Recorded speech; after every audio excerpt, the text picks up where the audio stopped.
She called the cops on me on my own property, and the wildest part, those cops she brought over were standing on land rented from me by the state police department itself. That day, the queen of the HOA, Melissa Stevens, lit the fuse that burned her whole little empire down. I'm David Thompson. I live in a quiet cabin by Pine Valley Lake, peaceful, private, not technically part of the HOA that rules the fancy neighborhood up the hill. I've been here over 20 years, the kind of place where mornings smell like pine and coffee, and all I want is to fish in peace. But in every calm lake, there's always one crocodile pretending to be a swan. In Pine Valley, that's Melissa, the self-proclaimed guardian of community standards, the type of woman who writes complaint letters in cursive and calls it civic duty. The morning everything started, I was just fishing off my old wooden dock. The air was still the water like glass. Then I heard it, heels clacking, voice sharp like broken glass. "Get off my property!" I looked up, and there she was standing next to two cops waving a folder thicker than a Bible. "You're trespassing, sir," she barked. "This dock violates Pine Valley HOA ordinances." One of the officers looked puzzled. "Ma'am, this area's outside the HOA map we've got." She flipped a page, jabbing her finger. "I've been president 6 years. I know exactly where our boundary is." I handed them my deed, calm as ever. "You might want to double-check your GPS officers." They did, and sure enough, my property line was a good half-mile outside their jurisdiction. Melissa's face went from confident to crimson. The officers gave a polite nod and left, but not before she hissed, "This isn't over, Mr. Thompson. I'll bring the whole council down on you." That was the day the war started. The next morning I got a letter slipped under my door, a summons from the Pine Valley HOA to attend a special hearing regarding community violations. It was signed by their secretary, Rachel Bennett, who looked apologetic when she came by later. Melissa insisted, she said quietly, "She's calling it a public safety concern." I laughed, but deep down I felt it, that mix of irritation and unease. Melissa wasn't the type to let things go. Soon enough, rumors spread through town. People whispered that I'd been occupying HOA property, that I was defying regulations. A couple of neighbors I'd known for years stopped waving. One even crossed the street to avoid me. And that's when I started doubting myself. Maybe I'd missed something in the documents. Maybe I really was in the wrong. It's crazy how fast confidence can crack when everyone treats you like a villain. I spent nights rereading old files, staring at boundary maps till my eyes hurt. I even thought about just giving in, selling the land, walking away. It would have been easier than dealing with her crusade.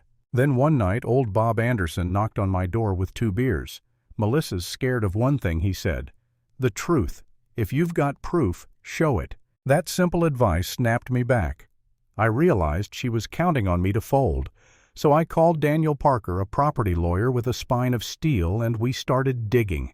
We gathered every title, every deed, every survey from the county clerk, and buried in an old file cabinet under a folder marked private was something I'd almost forgotten: the lease agreement between me and the Hat State Police Department. Turns out a portion of my land was under confidential rental for their logistics outpost.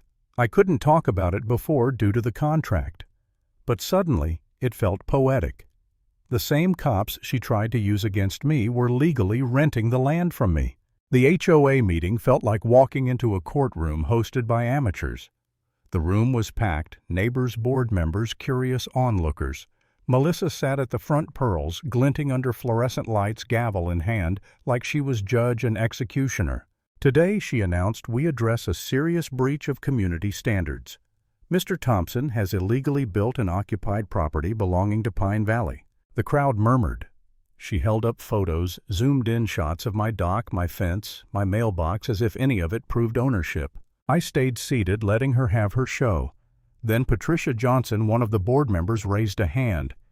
"Didn't the police say his land isn't within our zone?" Melissa's smile twitched. "There's been confusion. Boundaries shift over time." That's when I stood up. "No confusion here," I said. "I brought the county records and my attorney." Daniel placed the certified documents on the table. "This map is from the county assessor's office," he said, voice firm. "This property, Mr. Thompson's land, lies entirely outside HOA boundaries. Pine Valley has zero authority here." Silence, then whispers. Someone coughed. Patricia leaned in, scanning the seal. "It's official," she said. He's right. Melissa's voice cracked. Even so, community standards apply to everyone around Pine Valley. I smiled. You can't regulate what you don't own. That's not a standard, that's a fantasy. The tension was thick.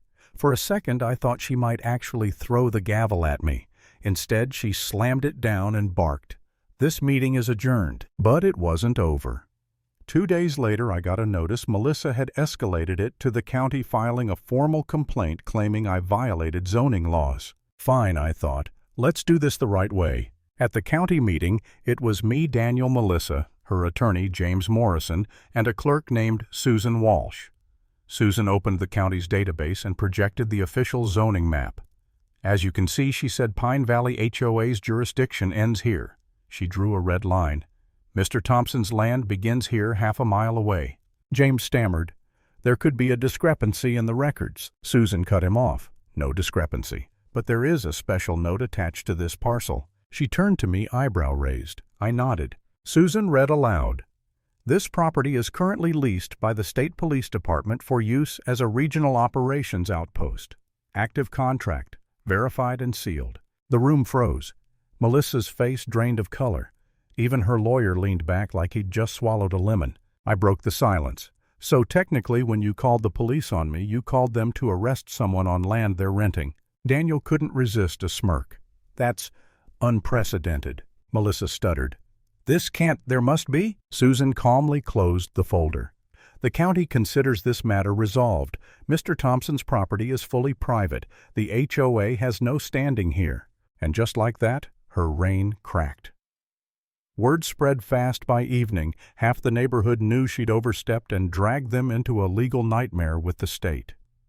Rachel, the HOA secretary, later told me that emergency board meetings turned chaotic. Members were demanding accountability. Why had Melissa spent funds on a lawsuit with no jurisdiction? Why had she risked the HOA's reputation over personal spite? Within a week, Patricia called for a vote. The board expelled Melissa for abuse of authority and misuse of funds. Rachel took over temporarily and promised transparency reforms, no more secret complaints, no more unilateral actions. As for Melissa, she disappeared, moved out, sold her house, left behind her fancy flower pots and that ridiculous sign, Pine Valley where standards shine. Months later, I sat on my dock again, watching the water ripple under the sunset. Across the road, a new sign gleamed. State Police Regional Outpost, Pine Valley. Funny how life loops back. The same woman who tried to drive me off my own land ended up proving beyond doubt that it was legally mine and more protected than she ever imagined. I took a sip of coffee, cast my line, and let the reel hum. The lake was quiet again, peaceful. And I couldn't help but think sometimes the loudest people in the room don't have power. They just have a microphone they think no one will take away. Lesson: never let a title scare you off your own ground.